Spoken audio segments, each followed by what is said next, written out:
The last one, but again it's not least. சில நேரம் turbo வந்து பார்த்தீங்கன்னா ஹை ஸ்பீடில் சுற்றும், அதனால கூட இந்த டர்போ போயிடும்.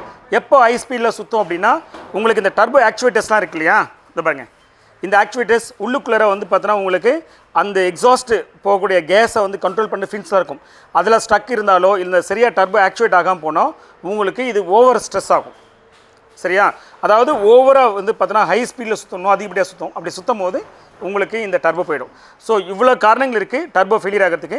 ஸோ இப்போ இந்த டர்போ வந்து பார்த்தோன்னா உங்களுக்கு நல்லபடியாக வந்து பார்த்தா லைஃப் வரணும்னா மேனுஃபேக்சரிங் ப்ராடக்ட் இம்பார்ட்டன்ட், இன்ஸ்டலேஷன் பண்ணக்கூடிய டெக்னீஷியனோட ஒர்க்மேன்ஷிப்பை கரெக்டாக ஒரு ஃபாலோ பண்ணக்கூடிய ப்ரொசீஜர் இம்பார்ட்டன்ட். மூணாவது ரொம்ப ரொம்ப இம்பார்ட்டண்ட்டு, இந்த காரை வச்சுட்டு மெயின்டைன் பண்ணுறாரு இல்லையா, அவர் சரியாக மெயின்டைன் பண்ணணும். ஒரு செக் இன்ஜின் ஒரு மீட்டர் என்ன பார்க்கணும், ஏன்னா சில டைம் ஓவர் பூஸ்ட் ஆகுதுன்னா செக் இன்ஜின் வரும், அதை அவர் இக்னோர் பண்ணிட்டு ஏதோ சில மெக்கானிக் சொல்லுவாங்க சார் அதெல்லாம் ஒன்றும் இல்லை சார் பரவாயில்ல சார் லைட்டாக பிக்கப் கம்மியாக இருக்கும் ஓட்டிமா, அதெல்லாம் ஓட்டக்கூடாது. அப்படிலாம் ஓட்டினீங்கன்னா டர்போ காலியாயிடும். சரியா, அதாவது ஓவர் ஸ்பீட் ரன் பண்ணும்போது. இப்போ தெரியுதுங்களா டர்போ வந்து பார்த்தீங்கன்னா மெயின்டைன் பண்ணுறது எவ்வளோ சேலஞ்சஸ் இருக்குன்னு.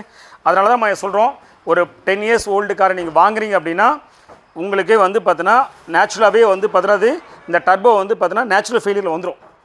ஸோ அதனால் செகண்ட்ஸ் கார் வாங்கும் போதெல்லாம் நீங்கள் எல்லாம் என்ன பண்ணணும், டர்போ ரீப்ளேஸ் பண்ணக்கூடிய அந்த பட்ஜெட்டுக்கும் வந்து பார்த்தீங்கன்னா ரெடியாக இருந்துட்டு காரை வாங்கணும். இது டர்போ மட்டும் இல்லை, இன்ஜெக்டர் இந்த மாதிரி இருக்குது. ஸோ செகண்ட் ஹேண்ட் கார் வாங்குறவங்க எப்படி வாங்கணுங்கிறதுக்கு இதுக்கு முன்னாடி நிறைய வீடியோஸ் போட்டிருக்கேன், கோத்ரூ பண்ணுங்கள். வேறு ஏதாவது செகண்ட் ஹேண்ட் கார் வாங்குறவங்களுக்கு இன்னும் சில ஸ்பெசிஃபிக் டவுட் இருந்தால் கூட கமெண்ட்ஸில் கொடுங்க, அது தனியாக நான் வீடியோ போடுறேன். நம்ம சேனல் இன்னும் நீங்கள் சப்ஸ்கிரைப் பண்ணலாம், ப்ளீஸ் சப்ஸ்கிரைப். தேங்க்யூ.